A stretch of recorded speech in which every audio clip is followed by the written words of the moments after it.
JJ McCarthy became a father a little earlier than expected last night. With a baby due sometime in September with his high school sweetheart fiancée, he shocked the world last night by achieving daddyhood against the Caleb Williams Bears.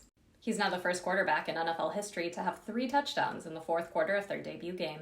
And he did it against his childhood team, since he grew up in LaGrange Park, Illinois, cheering for the Bears.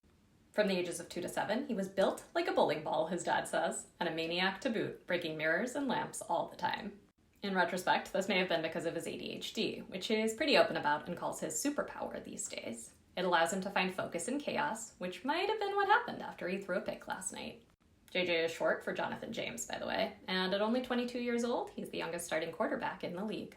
His 7th grade quarterback coach called him the Kobe Bryant of football, which seems a little insane to me. He also said he's almost too happy sometimes. Kevin O'Connell, his current coach, said it a little more normally, observing JJ has a gamer self, a different, better version of himself that he slips into on game day or in competitive situations, which is another component of having ADHD. This has led to his almost undefeated record in the Vikings locker room at the basketball hoop. He very cutely calls his backup quarterback Coach Wentz and peppers him with questions constantly, much to the veterans' amusement. Many of these questions have to do with where he's supposed to be and when. Outside of that, though, JJ's pretty certain about most things, and he's not afraid of much. He wears his eye black as war paint and says crazy things like, "I'm ready to die on that field."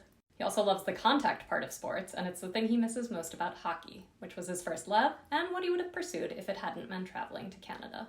Apparently, JJ's not a big Canada guy.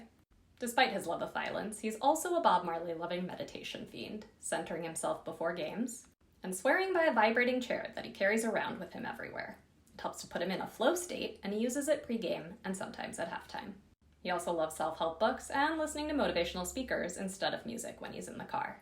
And he draws a smiley face on his hand to remind himself to have fun during games. He tries to share as much as he can about his mental health and restorative practices, just to help others. He says, "I would love every kid in the world to learn how to meditate." That and gratitude journaling have helped him through several depressive periods in his own life, including when a good childhood friend suddenly died when JJ was in college, the isolation he felt when he attended IMG in Florida during the pandemic, and the frustration he felt while being out with an injury during his rookie year in the NFL.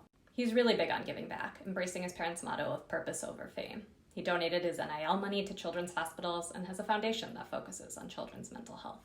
And with his win against the Bears over with, he's now awaiting the birth of his own biological son any day now. Which player should I cover next?